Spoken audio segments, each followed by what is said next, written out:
Dr. Amanda Sullivan hadn't slept in 36 hours, but she couldn't look away from her monitor.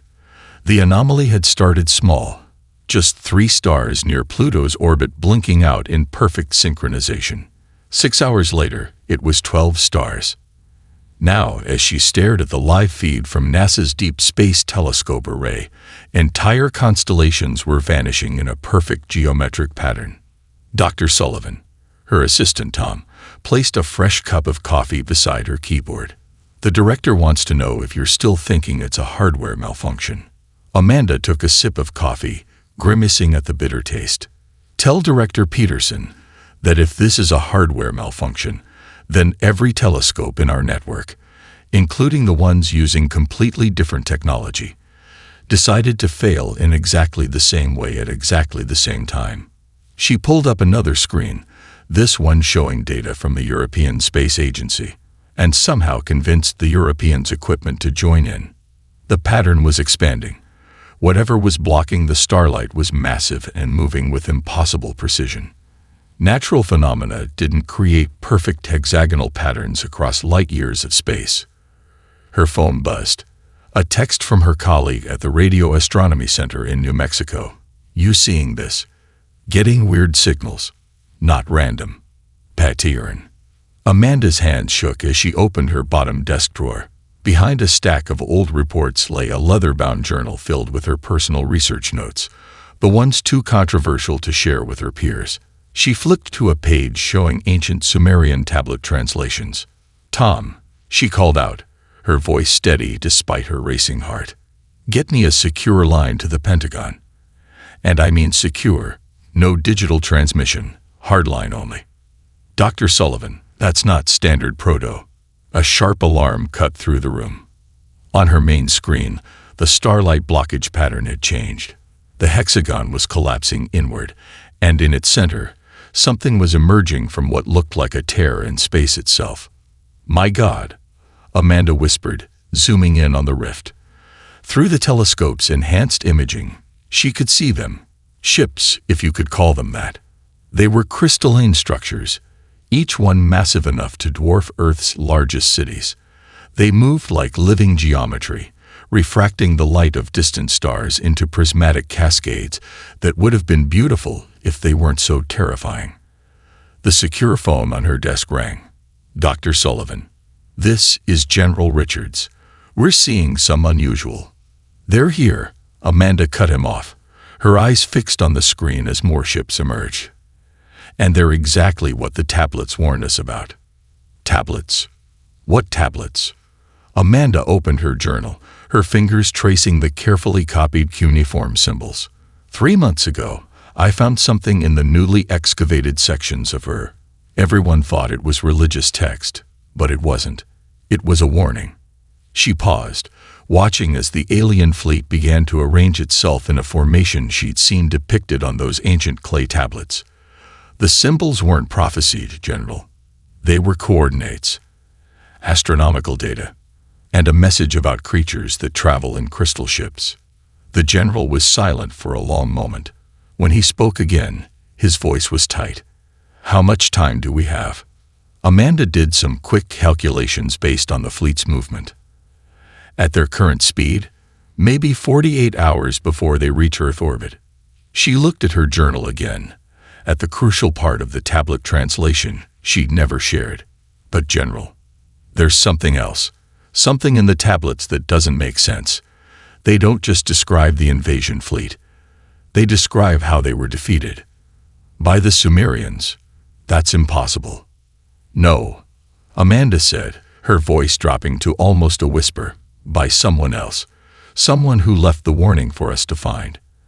And according to the tablets, all of human history, everything we've built, every piece of technology we've launched into space, it's all been leading to this moment. The first reports of public sightings were starting to flood in as the crystalline fleet grew visible to Earth's surface telescopes. Humanity's first contact was about to begin, and only Amanda knew it wasn't really first contact at all. It was round 2. Colonel Jack Reynolds stood in the Pentagon's Joint Operations Command Center, watching 15 years of being called paranoid turn into 15 minutes of vindication. Around him, military brass and civilian officials argued about evacuation protocols and first contact procedures. None of them knew about the cards humanity still held, cards Jack had spent his career putting into place. "Sir," Lieutenant Chen's voice crackled through his earpiece. "Orbital defense grid stations 1 through 50 are showing green. Waiting for your authorization to bring the rest online." Jack allowed himself a small smile. "Maintain current status. Let them think those satellites are dead." He turned to the main display, where the crystalline fleet had taken position just beyond lunar orbit. Their formation was perfect, too perfect. The kind of perfect that suggested they'd never faced an enemy who fought back effectively. General Matthews approached, his face grim. "Jack, I owe you an apology. When you proposed the Orbital Defense Initiative, I called it a waste of resources. Water under the bridge, sir." Jack pulled up a classified feed on his tablet. "But there's something you should see." Dr. Martinez's modifications to the system weren't just routine upgrades. The tablet showed a complex network of seemingly defunct satellites, each marked with a small green dot. What appeared to be random orbital debris was actually a carefully choreographed dance, positioned over decades. Every piece of space junk larger than a softball had been cataloged, tracked, and in many cases, secretly modified. "Dear God," Matthews whispered, "how many are there?" 12,000 active units disguised as debris. Another 30,000 genuine pieces of junk that we can use for kinetic impact if needed. Jack zoomed in on one sector. "But here's what Dr. Martinez added without telling anyone except me." The image shifted, revealing microscopic filaments connecting many of the satellites, a web of nearly invisible carbon nanotubes that could channel energy between units. What looked like random scatter was actually a power distribution network that could turn the entire field into one massive weapon. A sudden flash lit up the command center's main screen. The alien fleet had fired what appeared to be a quantum-locked energy beam at Phobos, Mars' largest moon. The satellite feed showed the moon's surface rippling like liquid before stabilizing again. "A warning shot," Jack said, his voice steady. "They're following a standard conquest protocol. Show of force, then demand surrender." He touched his earpiece. "Lieutenant Chen, initiate Protocol Omega. Authorization code. Thermopyla." Around Earth, thousands of dormant satellites quietly powered up their core systems while maintaining their outward appearance of abandonment. The alien fleet showed no sign of detecting the activation. "Colonel Reynolds," a new voice called out. It was Dr. Kate Martinez, looking distinctly unofficial in jeans and a NASA t-shirt. "The modifications are ready. But you should know, I didn't just add power distribution networks." Jack turned to face her. "What else did you do?" Kate pulled up her own data feed. "Remember those quantum field experiments we were running at Los Alamos? The ones that kept failing because we couldn't maintain stable entanglement." She smiled. "Turns out they weren't failing. We just didn't have a strong enough quantum field to test against. But now," she gestured at the alien fleet, "their ships are generating exactly the field strength we need. The whole debris field is quantum entangled, Colonel. The moment they try to use their main weapons, we can use their own quantum field against them." Jack finished, finally understanding the full scope of humanity's preparations. He looked at General Matthews. "Sir, request permission to show our visitors why you don't underestimate a species that spent its entire history preparing for war." Matthews nodded slowly. "Do it." Jack touched his earpiece one last time. "Lieutenant Chen, prepare all stations for defensive response. And patch me through to Dr. Sullivan at NASA. Something tells me those ancient tablets of hers might have more tactical information we could use." Above them, humanity's first line of defense waited silently in orbit, disguised as the very debris the aliens had dismissed as primitive carelessness. Soon, they would learn just how wrong that assumption had been. Mike Thompson's underground lab at the CIA's Cyber Command looked more like a museum of obsolete technology than humanity's last line of digital defense. Ancient computers from every era lined the walls. a 1981 IBM PC, a Commodore 64, even a UNIVAC that had taken 3 years to restore. Each one was powered up and running, their fans humming in an orchestra of vintage electronics.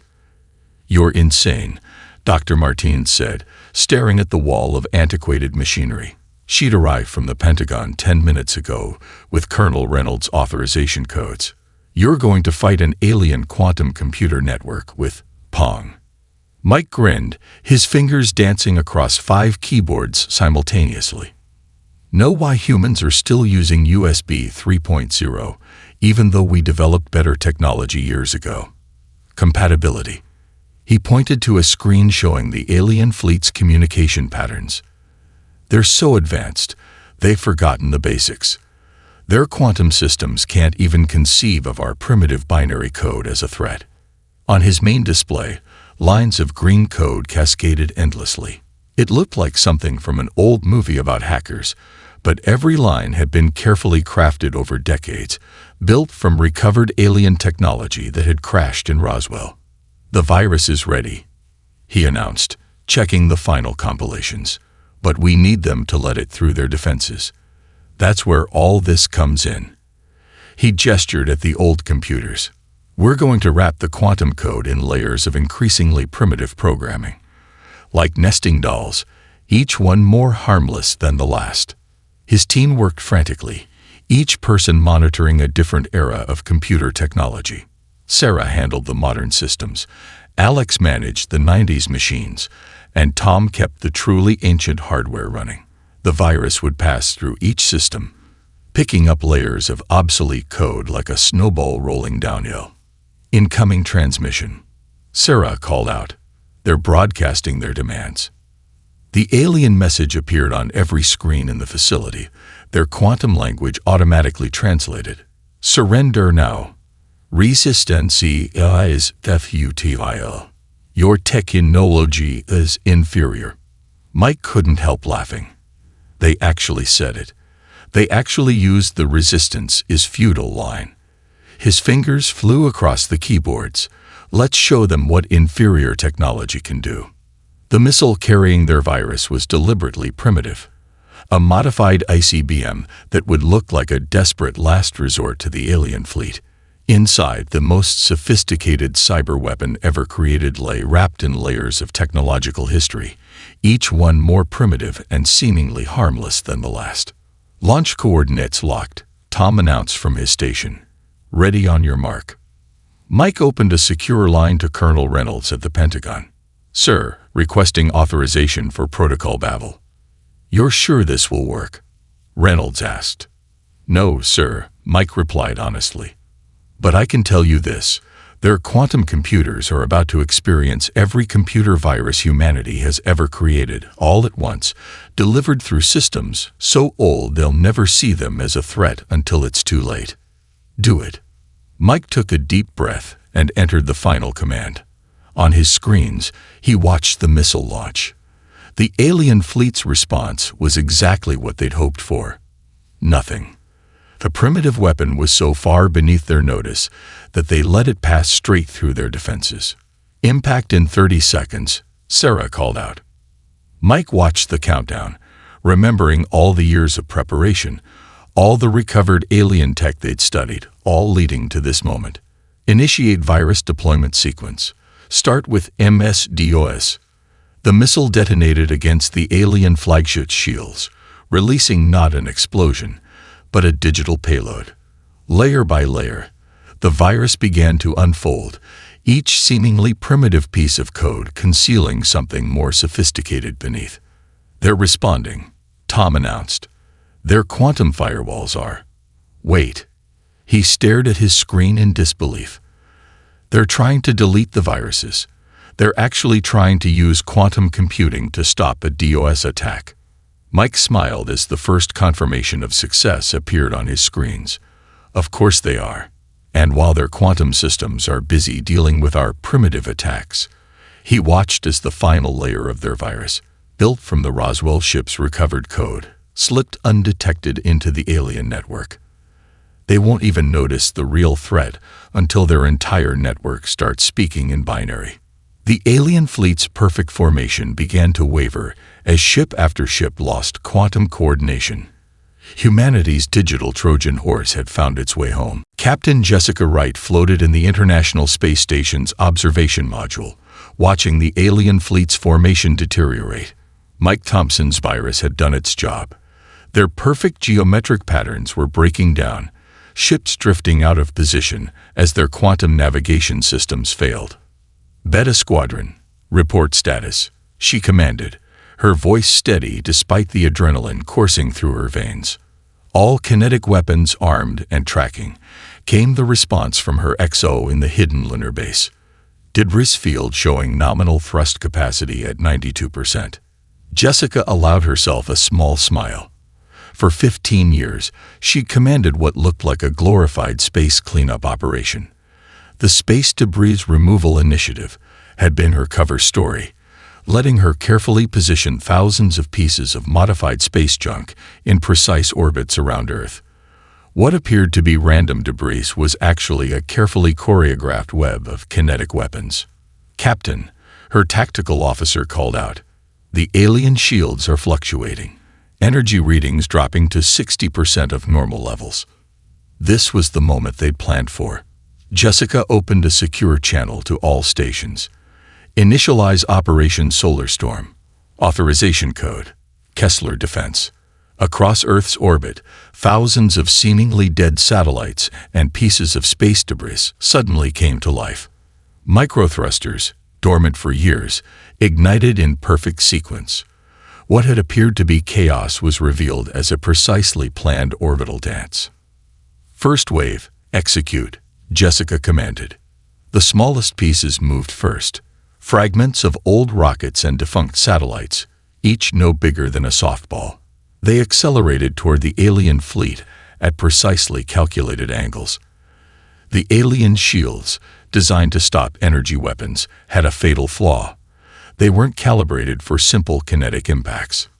Impact in 3, 2, 1. The first wave hit like a shotgun blast across space. Thousands of tiny impacts hammered the crystalline ships, their shields struggling to adapt to this primitive form of attack. Several smaller vessels broke formation entirely, their quantum navigation systems already compromised by Thompson's virus. "Second wave, prepare for launch," Jessica ordered. "Target their propulsion arrays." This time, larger pieces moved into position. Entire satellite bodies and rocket stages that had been waiting years for this moment. Each one had been carefully modified with advanced targeting systems, disguised as routine maintenance. "Captain," her sensor officer interrupted. 3 alien vessels are attempting to enter low Earth orbit. They're trying to get under our field of fire. Jessica had anticipated this. "Execute protocol wind chime." In response, hundreds of seemingly random pieces of debris suddenly connected, revealing themselves as modular weapon platforms. The aliens had assumed Earth's orbit was cluttered with garbage. Instead, they found themselves surrounded by the largest minefield ever created. "All stations, full tactical release authorized," Jessica announced. "Show them why humanity spent 60 years making a mess up here." The next wave was devastating. Larger impacts cracked crystalline hulls, while smaller pieces found their way through compromised shields to damage sensitive equipment. The aliens' formation, already struggling with their corrupted navigation systems, began to break apart completely. "Mom," her tactical officer shouted. "They're trying to quantum jump out of the debris field." "Let them try," Jessica replied calmly. "Dr. Martinez's modifications should be kicking in right about." Several alien ships attempted to engage their quantum drives. Instead of escaping, they found themselves tangled in the quantum-entangled web that Kate had woven through the debris field. Their own technology had become a trap. "All stations, execute final attack pattern," Jessica commanded. "Operation Solar Storm, Endgame Protocol." The remaining debris, everything from ancient weather satellites to pieces of rocket casings, converged on the alien fleet. It was humanity's orbital history transformed into a weapon. Every launch, every mission, every piece of technology they'd sent into space, all coming together in one decisive moment. As she watched the alien fleet crumble under the onslaught, Jessica couldn't help but think about how they'd misjudged humanity. They'd seen a primitive species that couldn't even clean up its orbital space. Instead, they'd found a civilization that had turned its entire orbital history into a weapon. "Captain," her XO reported, "enemy fleet is retreating. Multiple ships showing critical damage." Jessica nodded, watching the crystalline ships limp away from Earth's orbit. "Send word to Colonel Reynolds. Tell him the orbital defense screen held. And let Dr. Sullivan know.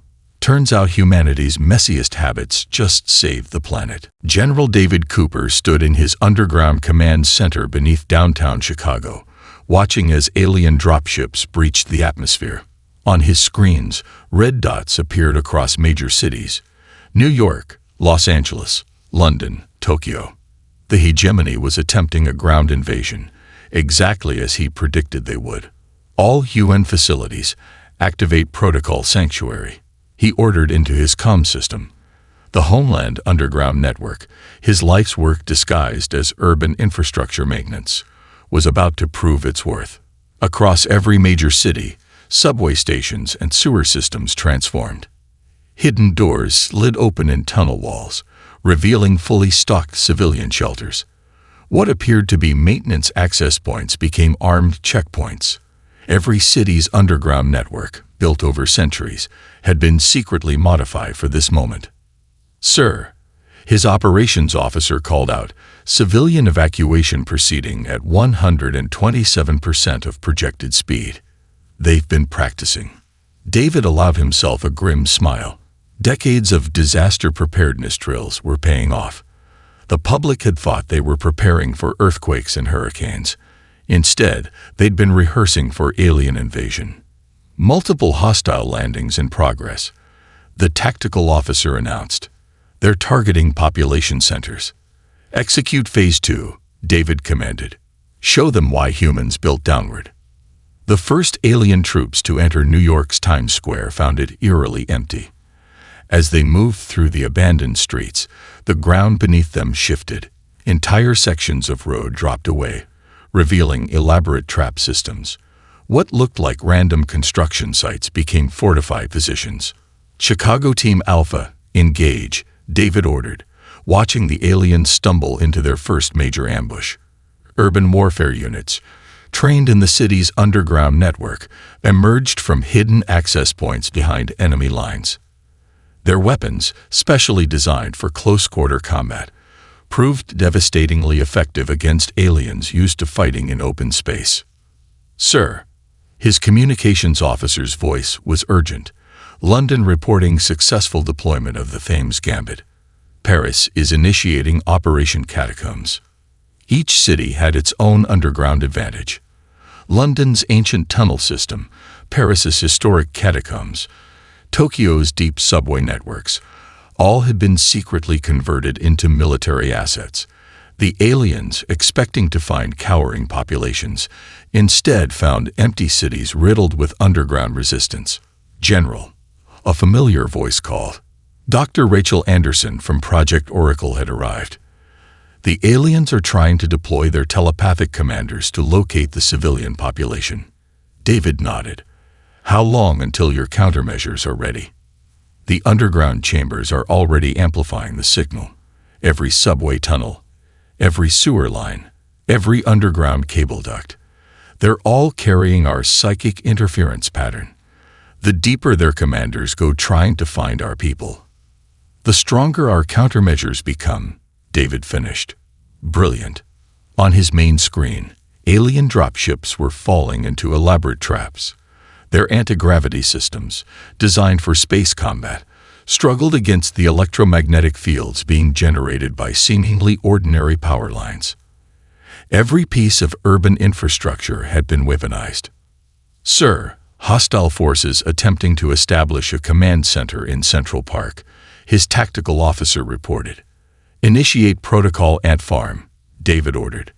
"The park's soil, layered with special compounds over years of routine maintenance, began to shift and crumble under the alien equipment. Their heavy weapons sank into carefully engineered sinkholes. General Cooper, his XO interrupted. Agent Thompson reports the cyber attack is holding. The aliens can't coordinate between their ground forces and the fleet. David watched as the invasion force, cut off from orbital support and faced with an enemy that seemed to emerge from the very ground beneath their feet, began to fall into disarray. Their perfect formation dissolved into chaos as they tried to fight an enemy that appeared everywhere and nowhere. "Send word to all UN facilities," he commanded. "Begin Phase 3. Show them why humanity has spent millennia building secret spaces beneath their feet." Across every major city, the underground came alive with coordinated resistance. The aliens had expected to find primitive surface dwellings.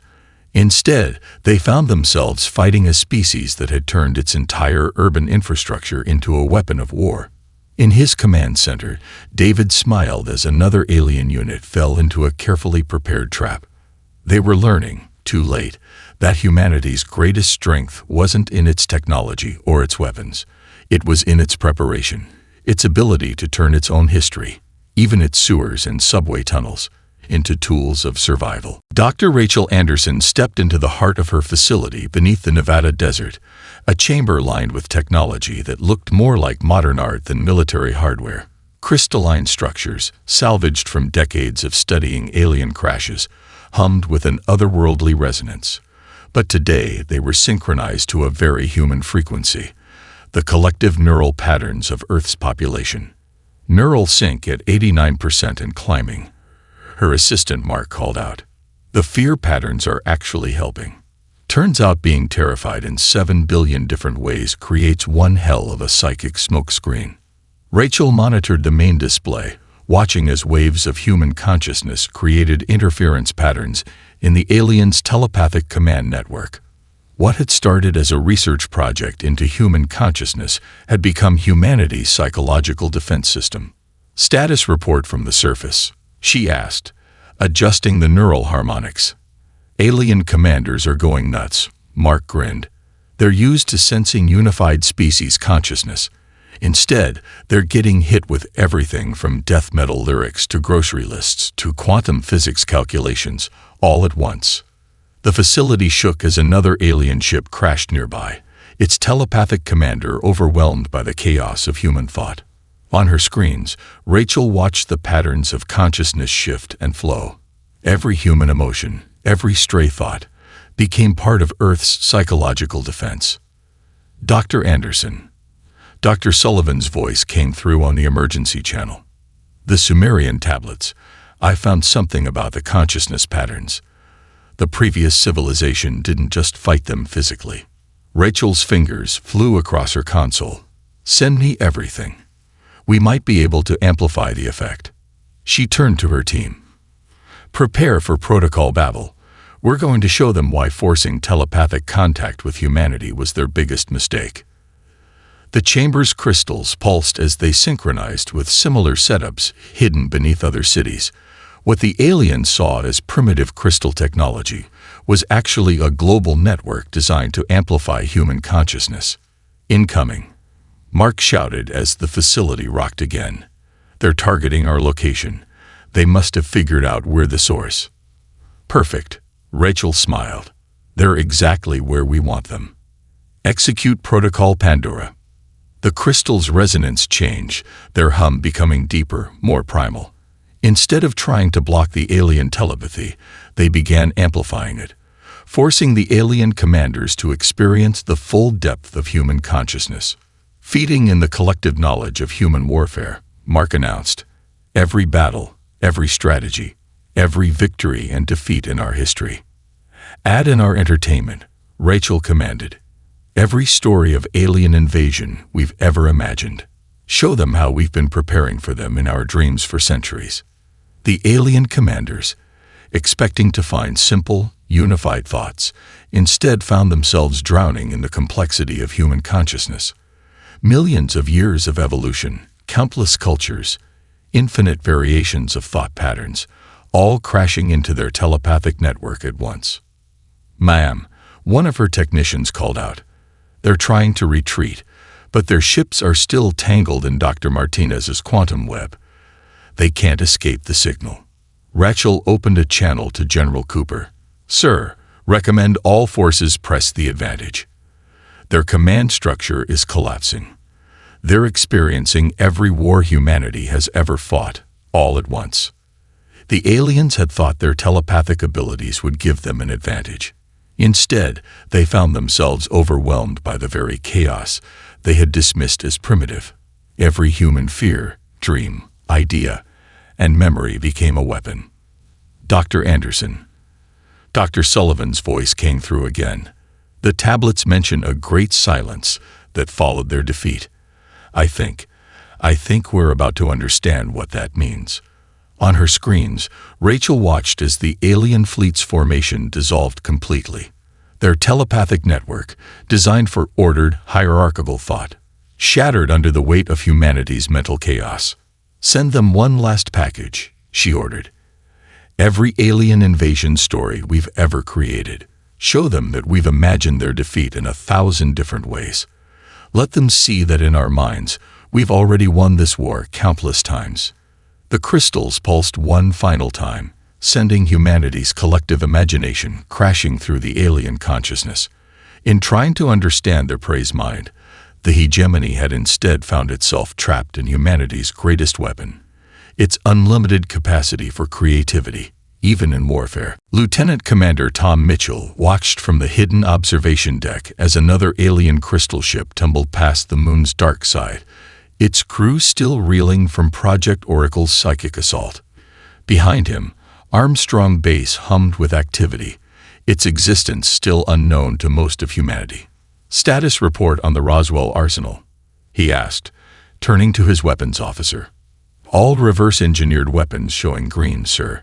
The quantum signature matching is perfect. They won't know what hit them until it's too late." Tom touched the small piece of metal pinned to his chest, forged from the hull of Apollo 11, a reminder that humanity's primitive space program had always been more than it seemed. Every lunar mission since Armstrong's first step had carried secret cargo, building this base piece by piece. "Sir," his sensor officer's voice was urgent. 3 enemy capital ships approaching lunar orbit. They're searching for the source of the quantum interference." "Right on schedule," Tom smiled.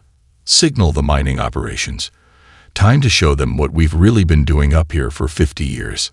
Across the lunar surface, what appeared to be abandoned mining equipment suddenly transformed.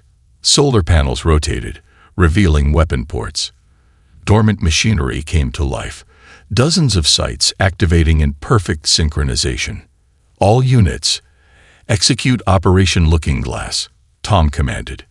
The moon's surface rippled as hidden launch bays opened. What the aliens had dismissed as primitive lunar mining operations revealed themselves as massive rail gun installations, each one loaded with projectiles crafted from their own crystalline technology. "Sir, enemy ships are scanning the surface," his tactical officer reported. "They're picking up the quantum signatures but reading them as equipment malfunctions. Their own technology is masking our weapons." "Fire first salvo," Tom ordered. "Let's show them why humans never stopped coming to the moon." The rail guns fired in sequence, each shot precisely calculated to pass through the gaps in the aliens' weakened shields. The projectiles, made from salvaged crystal tech, resonated at exactly the same frequency as the alien ships' hulls. Direct hits. The tactical display lit up as the first wave struck home. Their shields aren't recognizing our weapons as threats. The quantum signatures match their own technology perfectly. Tom opened a channel to Earth. "General Cooper, Armstrong Base engaging hostile forces from lunar position. Request coordination with orbital defense grid." "Granted," Cooper's voice crackled back. "Captain Wright is repositioning debris field to push them toward you." On his screens, Tom watched as the space debris began herding the damaged alien ships toward the moon. Each vessel that came into range found itself caught between orbital kinetic weapons and lunar-based crystal tech. "Sir," his XO interrupted, "we're picking up transmission fragments from the enemy fleet. They're trying to warn their homeworld about the moon." Tom couldn't help but laugh. 50 years of conspiracy theorists claiming we were hiding something on the moon. And they were right. Just not about what. The base shook as the aliens launched a desperate counterattack. Their weapons, designed for ship-to-ship combat, barely scratched the lunar facility's hardened defenses. "Launch the Armstrong Specials," Tom commanded. From concealed silos across the lunar surface, dozens of small craft emerged. Each one was built using a combination of human ingenuity and salvaged alien technology.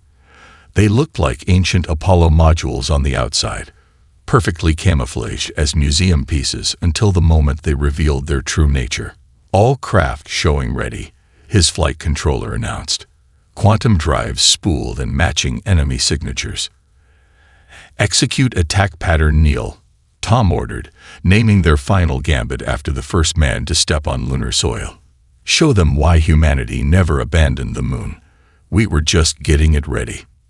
The Armstrong Specials struck like lightning, their hybrid technology allowing them to slip past alien defenses undetected. Each impact resonated through the crystalline ships, shattering them from within using their own technological principles against them. In his command center, Tom watched as humanity's longest-running space deception paid off. Every failed lunar program, every abandoned mining operation, every canceled mission, all had been part of the plan. The moon wasn't just Earth's natural satellite. It was humanity's ultimate high ground, prepared over generations for this exact moment. "Signal Earth," he commanded as the last enemy ship retreated. "Tell them Armstrong Base stands ready. And someone send a message to all those conspiracy theorists. They weren't paranoid enough." Dr. Amanda Sullivan stood in the Pentagon's command center, the ancient Sumerian tablet carefully laid out before her as the final battle unfolded on screens overhead. Around her, holographic displays showed the remnants of the hegemony's fleet retreating past Mars orbit, their once perfect formation now a scattered exodus. The tablets weren't just warnings, she announced, her fingers tracing the ancient symbols. They were instructions, a message passed down through human civilization, preparing us for this moment. General Cooper and Colonel Reynolds joined her at the central console, where Dr. Martinez's quantum readings showed the alien fleet's disarray. Mike Thompson's virus was still wreaking havoc in their systems, while Captain Wright's orbital defense grid kept them from regrouping.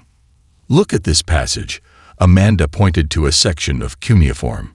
What we thought was a religious text about gods descending from the sky was actually a technical manual. Every major human civilization added to it, hidden in plain sight through our art, our architecture, our myths. "Are you saying humanity has been preparing for this since before recorded history?" Reynolds asked. "Not just preparing," Amanda smiled. "Learning. Every time they came, we learned more. The pyramids weren't just tombs, they were proof we could build precision structures. The Great Wall wasn't just for defense, it showed we could coordinate massive engineering projects. Even our primitive space program was a cover for establishing lunar defenses." Lieutenant Commander Mitchell's voice came through from Armstrong Base. "Every failure, every setback, taught us something about space warfare." The main screen lit up with a transmission from the retreating alien fleet. Their quantum language, now easily decoded thanks to Thompson's virus, displayed their formal surrender. "They're asking how we did it," Martins reported from her station. "How a primitive species managed to defeat their superior technology." Amanda looked at the tablet again, at the final message encoded in humanity's oldest writing. "Send them this," she said, translating the ancient text into the aliens' quantum language. "We are humanity. We do not think as one. We do not fight as one. Our strength lies not in uniformity, but in chaos. Every defeat teaches us. Every failure makes us stronger. We turned our orbital debris into weapons, our underground tunnels into fortresses, our scattered thoughts into psychic armor. We have imagined our own destruction 1,000 times, and in doing so, learned 1,000 ways to survive." On the screens, the alien fleet received the transmission. Their response came quickly. Your species is Shuladinanotahvben capable of disleviil of preparation. That's where they're wrong, Cooper said. Preparation is what humans do best. We prepare for wars that haven't happened, disasters that may never come, invasions we can only imagine. We turned our entire civilization into a weapon without even realizing it. Send them one final message, Amanda said, reading the last lines of the tablet. The same warning the previous civilization left for us. We are not primitive. We are not chaotic. We are humanity. Our disarray is our defense. Our imagination is our shield. Our diversity is our sword. Remember this lesson. Earth was never your target. Earth was the trap. The alien fleet accelerated, their broken formations disappearing into quantum space. Behind them, they left a changed Earth. Humanity had revealed its true nature, not just to the invaders, but to itself. In the command center, Amanda carefully wrapped the tablet. They'll be back, she said. Not this generation, maybe not the next, but they'll return. And we'll be ready, Reynolds replied. We'll keep preparing, keep building, keep imagining new ways to defend ourselves. It's what we do best. No, Amanda smiled, looking at the final symbol on the tablet, one that appeared in every ancient civilization's records. We'll do better than that. We'll go find them. Because that's the real secret of humanity. We don't just prepare for the future. We chase it. Above them, Earth's orbital defense grid resumed its disguise as space debris. Underground facilities returned to looking like subway tunnels, and Armstrong Base disappeared once more behind its veil of abandoned equipment. Humanity returned to its organized chaos, its beautiful disorder, its perfect imperfection. They had learned the most important lesson of all. Sometimes, the best way to hide strength is to look weak. And humanity had gotten very, very good at hiding.